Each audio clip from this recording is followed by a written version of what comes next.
ಕೇಳ್ಕೊತಾ ಇದ್ದೀನಿ.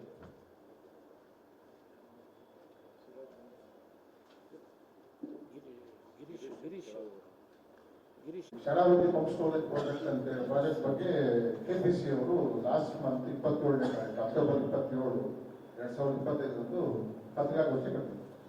ಅಲ್ಲಿ ತಮ್ಮ ಸಹಕರಿಸುತ್ತಾ ಹಾಗೆ ಮಾಧ್ಯಮ ಮಿತ್ರರ ಪ್ರತಿಯೊಬ್ಬ ಈ ಒಂದು ಅವರ ಹೋರಾಟಕ್ಕೆ ಬೆಂಬಲ. ಪತ್ರಿಕಾ ಭವನಕ್ಕೆ ಸಂಬಂಧಪಟ್ಟಂಗೆ ಯಾವ ರೀತಿ ಇಶ್ಯೂಸ್ ಆಗ್ತಾ ಇದೆ ಅಂತ ತಮ್ಮ ಗಮನಕ್ಕೆಲ್ಲ ಇದೆ ಅಂತ ನಾನು ಭಾವಿಸ್ತಾ ಇದ್ದೀನಿ. ಇವತ್ತು ಪತ್ರಿಕಾ ಭವನಗಳು ಯಾವುದೇ ಪತ್ರಕರ್ತರು ನಿಜವಾದಂಥ ಕಾರ್ಯನಿರತ ಪತ್ರಕರ್ತರಿಗೆ ಅವಕಾಶ ಸಿಗಬೇಕಾದ್ದು ಒಂದು ಆದ್ಯ ಕರ್ತವ್ಯ ಕೂಡ. ಅದು ಬಿಟ್ಟು ಯಾವುದೋ ಟ್ರಸ್ಟು ಮತ್ತೊಂದು ಸಂಘಟನೆ ನಮ್ಮ ಸಂಘಟನೆ ಕಾರ್ಡ್ ಇದ್ರೆ ಮಾತ್ರ ಬರಬೇಕು, ಇಲ್ಲಾಂದ್ರೆ ಅದು ಕಾನೂನು ಬಾಹಿರ ಅಂತ ಹೇಳೋದು ಅವ್ರಿಗೆ ಅಧಿಕಾರ ಯಾರು ಕೊಟ್ಟಾರಂತ ಗೊತ್ತಾಗ್ತಾ ಇಲ್ಲ. ತಮ್ಮ ಅಪ್ಪನ ಮನೆ ಆಸ್ತಿ ಆಗಿದ್ರೆ ಒಂದು ಸಪರೇಟ್ ಆಗಿ ಒಂದು ಪತ್ರಿಕಾ ಭವನ ಕಟ್ಕೊಳ್ಳಿ, ಅವರು ತಮಗೇನ್ ಬೇಕು ಮಾನದಂಡ ರೂಪಿಸ್ಲಿ ಮಾಡಿಬಿಟ್ಟು ಅವಾಗೆ ತಮ್ಮ ಟ್ರಸ್ಟು ಇನ್ನೊಂದು ಸಂಘಟನೆ ಏನಿರ್ತತೆ ನಿಬಂಧನೆಗಳು ಹಾಕ್ಕೊಂಡ್ಬಿಟ್ಟು ಅವತ್ತು ಅವರು ಆ ರೀತಿ ಹೇಳ್ಕೊಂಡ್ಬಿಟ್ಟು ಅಲ್ಲೇನಾದ್ರೂ ತಾವೇ ಸ್ವಂತ ತಮ್ಮ ಅಪ್ಪನ ಆಸ್ತಿಯಿಂದ ಕಟ್ಸಿದ್ರೆ ಅದನ್ನ ಮಾಡ್ಲಿ, ನನ್ನ ಅಭ್ಯಂತರ ಇಲ್ಲ. ಇವತ್ತು ಸಾರ್ವಜನಿಕ ದುಡ್ಡಲ್ಲಿ ನಾವು ಟ್ಯಾಕ್ಸ್ ಕಟ್ಟಂತ ದುಡ್ಡಲ್ಲಿ ಜನಪ್ರತಿನಿಧಿಗಳು ಹಾಗೂ ಸರ್ಕಾರ ಕೊಟ್ಟಂತ ದುಡ್ಡಿಂದ ಇವತ್ತು ಪತ್ರಿಕಾ ಭವನಗಳು ಏನ್ ನಿರ್ಮಾಣ ಆಗ್ತಾ ಇದಾವೆ, ನಿಜವಾಗಿ ಕಾರ್ಯನಿರ್ವಹಿಸಂತ ಪ್ರತಿಯೊಬ್ಬ ಪತ್ರಕರ್ತರ ಹಕ್ಕು ಕೂಡ. ಇದು ಏನಾಗಿದೆ, ತಲತಲಾಂತರದಿಂದ ಇವತ್ತು ಯಾವ ಸಂಘಟನೆಗಳು ಪ್ರಬಲವಾಗಿ ಇದ್ದಿಲ್ಲ ರಾಜ್ಯದಲ್ಲಿ. ಇತ್ತೀಚೆಗೆ ಬಹಳಷ್ಟು ಸಂಘಟನೆಗಳು ಮುಂಚೂಟನೆ ಬಂದಿರೋದ್ರಿಂದ ಅವರಿಗೂ ತಮ್ಮ ಸಂಘಟನೆ ಹಾಗೂ ಪತ್ರಿಕೆಗೆ ಸಂಬಂಧಪಟ್ಟಂಗೆ ಆಕ್ಟಿವಿಟೀಸ್ ಮಾಡೋಕ್ಕಾಗಿ ಒಂದು ಪತ್ರಿಕಾ ಭವನ ಬೇಕು. ಅದನ್ನ ಡಿವೈಡ್ ಮಾಡ್ಕೊಂಡ್ಬಿಟ್ಟು ಆ ಸಮಯದ ಸಂದರ್ಭಂಗೆ ಆ DC ಇರುವುದಿಲ್ಲ, ವಾರ್ತಾಧಿಕಾರಿಗಳು ಆ ಪತ್ರಕರ್ತರು ಏನೊಂದು ಮನವಿ ಕೊಡ್ತಾರೆ ಅದಕ್ಕೆ ಸ್ಪಂದಿಸಿ ಅವರಿಗೆ ಒದಗಿಸಬೇಕಾದಂತ ಕರ್ತವ್ಯ ಮಾನ್ಯ DC ಸಾಹೇಬರದು, ವಾರ್ತಾಧಿಕಾರಿಗಳು. ಅದು ಬಿಟ್ಕೊಂಡ್ಬಿಟ್ಟು ಯಾರಿಗೂ ಒಬ್ಬರಿಗೆ ಒಂದು ಆಸ್ತಿ ಬರ್ಕೊಟ್ಟ ರೀತಿಯಲ್ಲಿ ಹಕ್ಕು ಚಲಾವಣೆ ಆಗ್ತಾ ಇವತ್ತು ನನಗೆ ಬಹಳಷ್ಟು ನೋವಿನ ಸಂಗತಿ ಅಂದ್ರೆ, ಒಬ್ಬ ಪತ್ರಕರ್ತರ ಸಂಘದ ರಾಜ್ಯಾಧ್ಯಕ್ಷ ಆಗಿ ನಾನು ಎಲ್ಲಾದ್ರೂ ಪತ್ರಿಕಾಗೋಷ್ಠಿ ಮಾಡ್ಬೇಕಾದ್ರೆ ಹಿಂದೆ ತಮಗೆ ಗೊತ್ತಿದೆ, ಬೀದರ್ ನಗರದಲ್ಲಿ ಒಬ್ಬ ಪತ್ರಕರ್ತರ ಮೇಲೆ ರಾತ್ರಿ 10 ಗಂಟೆಗೆ ಅಲ್ಲೇ ಆದಂತ ಸಂದರ್ಭ ಒಬ್ಬ ಅರಣ್ಯಾಧಿಕಾರಿ ಹೊಡೆದಂತ ಸಂದರ್ಭಕ್ಕೆ ನಾನು ಹೋಗಿ ಪತ್ರಿಕಾಗೋಷ್ಠಿ ಮಾಡ್ಬೇಕಂದ್ರೂ ಆ ಪತ್ರಿಕಾಗೋಷ್ಠಿಗೆ 2,000 ಅಮೌಂಟ್ ಕಟ್ಟಿದ್ದೆ. ಆಯ್ತು ಕಟ್ಟೋದ್ರ ಜೊತೆಗೆ ಟಿಫನ್ ಒಂದು ವ್ಯವಸ್ಥೆ ಮಾಡ್ಬೇಕನ್ನೋ ಒಂದು ಮಾನದಂಡ ಇಟ್ಬಿಟ್ಟು 5,000 ವಸೂಲು ಮಾಡಿ. ಏನ್ರಿ ನಮ್ಮಂತವ್ರಿಗೆ ಇವರು ಹಗಲು ದರೋಡೆ ಮಾಡ್ತಾರಂದ್ರೆ ಇವ್ರಿಗೆ ಯಾವನಾದ್ರೂ ಬರ್ಕೊಟ್ಟಿದ್ದಾರೆ ಈ ರೀತಿ ವಸೂಲು ಮಾಡ್ಕೊಂಡ್ಬಿಟ್ಟು ಇದು ಮಾಡ್ಬೇಕಂತ? ಇಲ್ಲ ಅವ್ರ ಸಂಪಾದಕರುಗಳು ಇಲ್ಲ ಪತ್ರಿಕೆ ಮಾಲೀಕರು ಏನಾದ್ರೂ ಆ ರೀತಿ ಆದೇಶ ಮಾಡಿದಾರ? ಇಲ್ಲ ಸರ್ಕಾರ ಏನೋ ಆದೇಶ ಕೊಟ್ಟಿದಾರ ಪತ್ರಿಕಾಗೋಷ್ಠಿ ಇಷ್ಟ? ಯಾಕಂದ್ರೆ ಅವರಿಗೆ ಅವರು ತಮ್ಮ ಪತ್ರಿಕೆ ನಡೆಸೋದಿರ್ಬೋದು, ಇಲ್ಲ ಪತ್ರಿಕೆ ಮಾಲೀಕರು ಸಂಬಳ ಕೊಡ್ತಾರಲ್ರಿ, ಅಲ್ಲಿ ನಿಮ್ಮ ಹಕ್ಕು ಪ್ರತಿಪಾದಿಸ್ರಿ.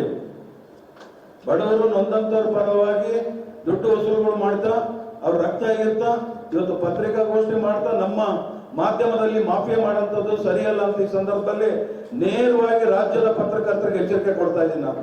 ಮುಂದಿನ ದಿನ ಇದು ಹಿಂಗೆ ಇರಲ್ಲ. ಇವತ್ತು ನಮ್ದು ಕೇವಲ 3 ವರ್ಷ ಆಗಿರ್ಬೋದು, ಇವತ್ತು 95 ವರ್ಷ 100 ವರ್ಷ ಇರೋಂಥ ಬಹಳಷ್ಟು ಸಂಘಟನೆಗಳು ರಾಜ್ಯದಲ್ಲಿ ಇದ್ದಾವೆ. ಸಂತೋಷ. ಎಲ್ಲರೂ ಒಗ್ಗಟ್ಟಿನಿಂದ ಸಾರ್ವಜನಿಕರ ಹಿತಾಸಕ್ತಿ ಕಾದು ಅನ್ಯಾಯ ಅಕ್ರಮಗಳ ವಿರುದ್ಧ ಭ್ರಷ್ಟಾಚಾರದ ವಿರುದ್ಧ ಹೋರಾಟ ಮಾಡಬೇಕಾದ್ದು ನಮ್ಮ ನಿಮ್ಮೆಲ್ಲ ಕರ್ತವ್ಯ ಕೂಡ. ಅದು ಬಿಟ್ಟು ನಮ್ಮಲ್ಲೇ ನಾನು ಹೆಚ್ಚು ನೀನ್ ಬರಬೇಡ ಅನ್ನಕ್ಕೆ ಇವ್ರಿಗೆ ಯಾರು ಅಧಿಕಾರ ಕೊಟ್ಟರು ಅಂತ ನನಗೆ ಗೊತ್ತಾಗ್ತಾ ಇದೆ.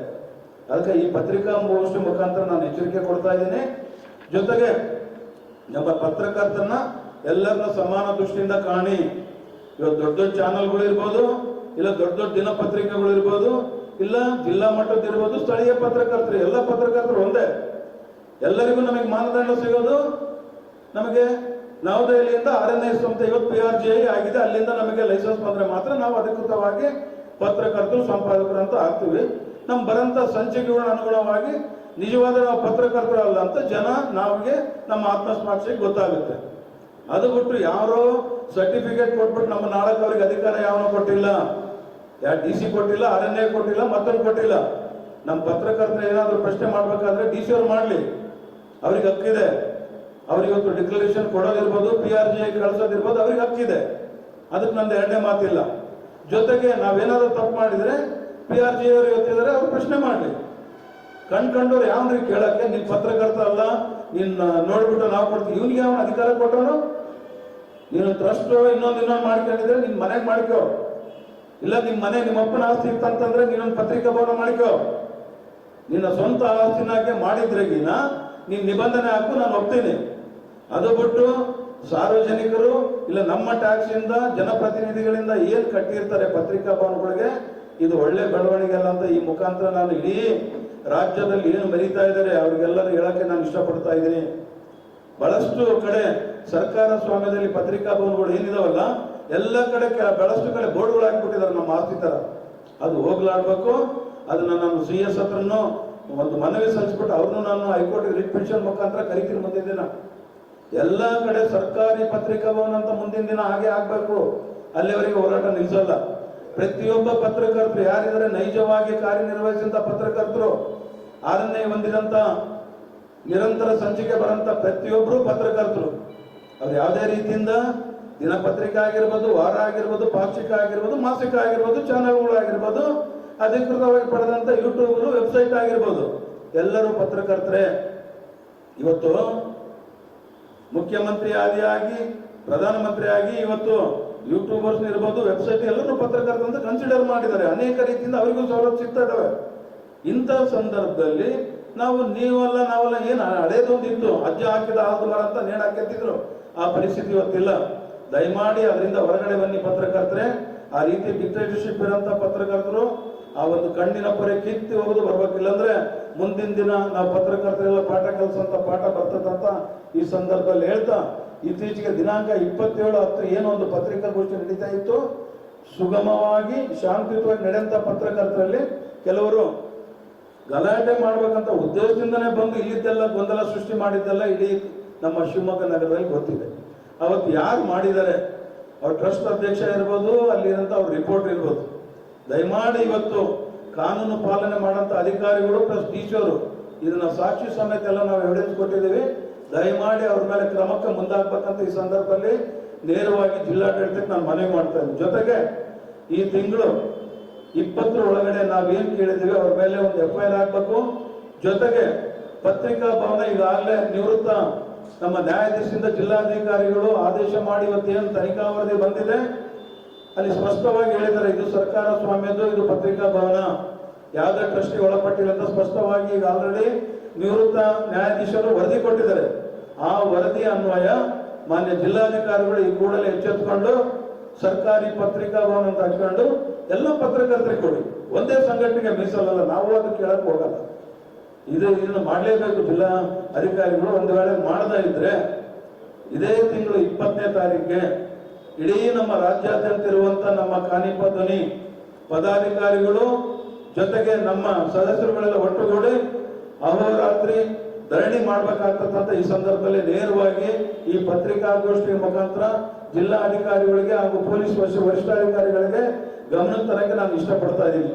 ಇದರ ಜೊತೆಗೆ ಇನ್ನು ಅನೇಕ ರೀತಿಯಿಂದ ಈಗಾಗಲೇ ದಾಖಲೆಗಳು ಸಮೇತ ನಮ್ಮ ಜಿಲ್ಲಾಧ್ಯಕ್ಷರಾದ ಹಗಲು ರಾತ್ರಿ ಶ್ರಮವಹಿಸಿ ನಮ್ಮ ನಾಗರಾಜ್ ಅವರು ಈಗಾಗಲೇ ಅದನ್ನ ನಿರೂಪಿಸಿದ್ದಾರೆ ಕೂಡ.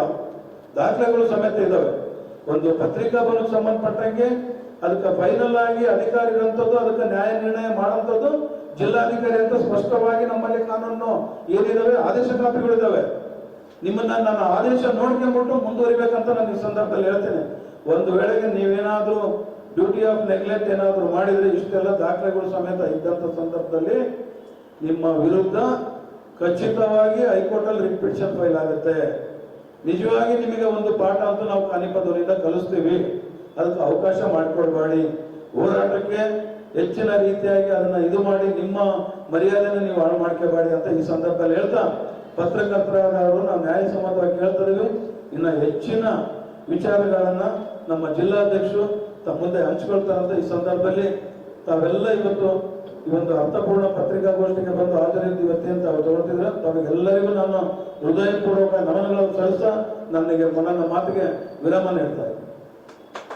ಇದೆಲ್ಲ ಕಡೆ ಈ ತರ ಸಮಸ್ಯೆಗಳು ಇದ್ದಾವೆ. ಏನಾಗಿದೆ ಅಂತಂದ್ರೆ ಇಲ್ಲಿವರೆಗೆ ಬಹಳಷ್ಟು ಸಂಘಟನೆಗಳು ರಾಜ್ಯದಲ್ಲಿ ಇದ್ದಿಲ್ಲ. ಇದ್ರೂ ಪ್ರಬಲವಾಗಿ ಕೆಲ ಸಂಘಟನೆ ಅದು 1-2 ಬಿಟ್ರೆ ಇವತ್ತು ನೋಡಿ ಚಿಕ್ಕಮಂಗ್ಳೂರಲ್ಲಿ ಈ ತರ ಒಂದು ಏನಿದೆ ಒಂದು ಟ್ರಸ್ಟ್ ಅಂತ ಮಾಡ್ಕೊಂಡವ್ರು ಅವರು ಅಲ್ಲಿ ಒಂದ್ ಸ್ವಲ್ಪ ಬಲಾಢ್ಯ ಬಹಳಷ್ಟು ಪತ್ರಕರ್ತರು ಎಲ್ಲಿ ಒಗ್ಗಟ್ಟಾಗಿ ಜಾಸ್ತಿ ಸೇರ್ತಾರೆ ಅವ್ರು ನಡೆಸ್ತಾರೆ ಬಲಾಢ್ಯ ಕಂಪ್ಲೀಟ್ ಅವರೆಲ್ಲ ಬಿಲ್ಡಿಂಗು ತಗೊಂಡು ಬರ್ತಾರಂತ ಕಮರ್ಷಿಯಲ್ ಏನಿದೆ ಬಾಡಿಗೆಗಳು ತಿಂತ ಆ ಪತ್ರಿಕಾ ಭವನದಿಂದ ಫೀಸು ಕಲೆಕ್ಟ್ ಮಾಡ್ತಾ ಇದ್ದಾರೆ. ಈ ರೀತಿ ಎಲ್ಲ ಕಡೆ ನಡೀತಾ ಇದೆ. ಈ ಧೋರಣೆ ಹೋಗ್ಬೇಕನ್ನೋದೇ ನಮ್ಮ ಸಂಘಟನೆಯ ಮುಖ್ಯ ಉದ್ದೇಶ. ಎಲ್ಲ ಪತ್ರಕರ್ತರು ಸಮಾನವಾಗಿ ಕಾಣ್ಬೇಕನ್ನೋದೇ ಉದ್ದೇಶ. ಇಲ್ಲಿವರೆಗೆ ಏನಾಗಿದೆ ನಮ್ಮ ಪತ್ರಕರ್ತರಲ್ಲಿ ಕೇಳೋರು ಯಾರಿದ್ದಿಲ್ಲ. ನಾವು ಆಡಿದ್ದೇ ಆಟ, ನಾವು ಏನ್ ಮಾಡ್ತೀವಿ ಅದೇ ನಾವೇ ಪತ್ರಕರ್ತರ ನಿಜ ಅಂತ ಕೇಳೋರು ಇದ್ದಿಲ್ಲ. ಇವತ್ತು ಬಹಳಷ್ಟು ಪರಿವರ್ತನೆ ಆಗಿ ಬಹಳಷ್ಟು ಅವೇರ್ನೆಸ್ ಬಂದಿರೋದ್ರಿಂದ ಪತ್ರಕರ್ತರ ಅಂದ್ರೆ ಡೆಫಿನೇಷನ್ ಏನಂತ ಪ್ರತಿಯೊಬ್ಬರಿಗೆ ಅರ್ಥ ಆಗಿರೋದ್ರಿಂದ ಇಲ್ಲಿ ನೋಡಿ ಸರ್ಕಾರನು ಅದೇ ರೀತಿ ದ್ವಂದ್ವ ನೀತಿ. ನಾನೊಂದು 13-14 ಪಾಯಿಂಟ್ಸ್ ನಮ್ಮ ಯಾರು ವಾರ್ತಾ ಇಲಾಖೆ ಕಮಿಷನರಿಗೆ ಕಳಿಸಿದೆ, ಹೇಮಂತ್ ನಿಂಬಾಳ್ಕರ್. ನನಗೆ ಪ್ರತ್ಯುತ್ತರ ಕೊಟ್ಟರು. ಅಲ್ಲಿ ಏನು ಉತ್ತರ ಕೊಟ್ಟಿದ್ದಾರೆ, ಅಧಿಕೃತ ಮಾಧ್ಯಮ ಪ್ರತಿನಿಧಿ ಅಂದ್ರೆ ಮಾಧ್ಯಮ ಪಟ್ಟಿಯಲ್ಲಿದ್ದು ಅಕ್ರಿಡೇಷನ್ ಹೊಂದಿದ್ರೆ ಮಾತ್ರ ಅವರು ನಮ್ಮ ವಾರ್ತಾ ಇಲಾಖೆ ಸರ್ಕಾರದ ಒಂದು ಇದರಲ್ಲಿ ಮಾಧ್ಯಮ ಅಧಿಕೃತ ಪ್ರತಿನಿಧಿ ಅಂತ ಕೊಟ್ಟಿದ್ದಾರೆ. ಈ ವಿಚಾರವಾಗಿ ಮುಂದಿನ ವಾರದಿಂದ ಅದನ್ನೇ ಮುಂದೆ ಇಟ್ಕೊಂಡು ಪೊಲೀಸ್ ಕಮಿಷನರ್ ವಿರುದ್ಧ ಯಾರು ನಮ್ಮ ವಾರ್ತಾ ಇಲಾಖೆ ಕಮಿಷನರ್ ವಿರುದ್ಧ ರಾಜ್ಯಾದ್ಯಂತ ಹೋರಾಟ ಶುರು ಮಾಡ್ತಾ ಇದ್ದೀನಿ. ನಾನು ಕೇಳ್ತಿರೋದು ಪ್ರಶ್ನೆ ಒಂದೇ, ನೀ ಈ ತರ ಮಾಧ್ಯಮ ಪಟ್ಟಿಯಲ್ಲಿದ್ದು ಅಧಿಕೃತ ಪ್ರತಿನಿಧಿ ಅಂದ್ರೆ ಇನ್ನು ಆರನೇ ಆಗ್ಬೇಕು, ಸಂಚಿಕೆಗಳು ಯಾಕಬೇಕು? ಈ ರೀತಿ ದ್ವಂದ್ವ ಇರೋದ್ರಿಂದನೇ ಇವತ್ತು ಸರ್ಕಾರಗಳು ಮಹಿಳೆಯರಿಗೂ ಮಂಗಳ ಮುಖರಿಗೆ ಕೊಟ್ಟಂತ ಪ್ರಾತಿನಿಧ್ಯ ಕೇವಲ 10,000 ಪತ್ರಕರ್ತರಿಗೆ ಒಂದು ಬಸ್ ಪಾಸ್ ಕೊಡೋದಾಗ್ತಾ ಇಲ್ಲ. ನಮ್ಮಲ್ಲಿರೋ ಏನು ಒಗ್ಗಟ್ಟು ಏನಿಲ್ಲಲ್ಲ ಅದನ್ನ ಸರ್ಕಾರ ಡಿವೈಡ್ ಅಂಡ್ ರೂಲ್ ಪಾಲಿಸಿ ಇಂದ ಆಳ್ತಾ ಇದೆ. ನಾವೆಲ್ಲ ಒಗ್ಗಟ್ಟೇ ಆಗಿತ್ತಂತಂದ್ರೆ ಇವತ್ತು ಏನ್ ಬೇಕು ಸವಲತ್ತು ನಮ್ಮ ಮನೆಗೆ ಬಾಗಿಲಿಗೆ ಬಂದಿರೋದು. ಇವತ್ತು ಆ ನಿಟ್ಟಿನಲ್ಲಿ ನಾವು ಫೇಲ್ಯೂರ್ ಆಗಿದ್ದೀವಿ. ಇವತ್ತು ನೋಡಿ CM ಆಫೀಸ್ ಒಂದು ದಿನಕ್ಕೆ ಟೀ ಕಾಫಿಗೆ ಖರ್ಚು ವೆಚ್ಚ ತೋರಿಸ್ತಾ ಇರೋದು 11 ಲಕ್ಷ. ಕೇವಲ 3 ದಿನಕ್ಕೆ 33 ಲಕ್ಷ CM ಆಫೀಸ್ಗೆ ಬರೀ ಟೀ ಕಾಫಿ. ಇವತ್ತು ಪತ್ರಕರ್ತರಿಗೆ ಜಿಲ್ಲಾ ಮಟ್ಟದಲ್ಲಿ ಓಡಾಡಕ್ಕೆ ನನ್ನ ಹೋರಾಟ ಏನಿದೆ 3 ವರ್ಷದಿಂದ ಬೆಳಗಾಂ ಅಧಿವೇಶನ ಫ್ರೀಡಂ ಪಾರ್ಕ್ ಮಾಡಿದ್ಮೇಲೆ ಒಂದು ರೀತಿ ಅದಕ್ಕೆ ಮನ್ನಣೆ ಕೊಟ್ಟು ಅಧಿಕೃತವಾಗಿ ಒಂದು ಬಸ್ ಪಾಸ್ ಚಾಲನೆ ಕೊಟ್ಕೊಂಡ್ಬಿಟ್ಟು ಆದೇಶ ಹೊರಡಿಸಿದ್ರು.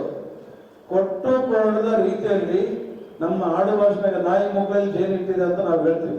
ಪೂಜೆಗೂ ಬರಲ್ಲ, ಉಪಯೋಗಿಸಕ್ಕೂ ಬರಲ್ಲ. ಆ ರೀತಿ ಸಿದ್ದರಾಮಯ್ಯರು ಇವತ್ತು ಅದು ಆದೇಶ ಮಾಡಿದ್ದಾರೆ.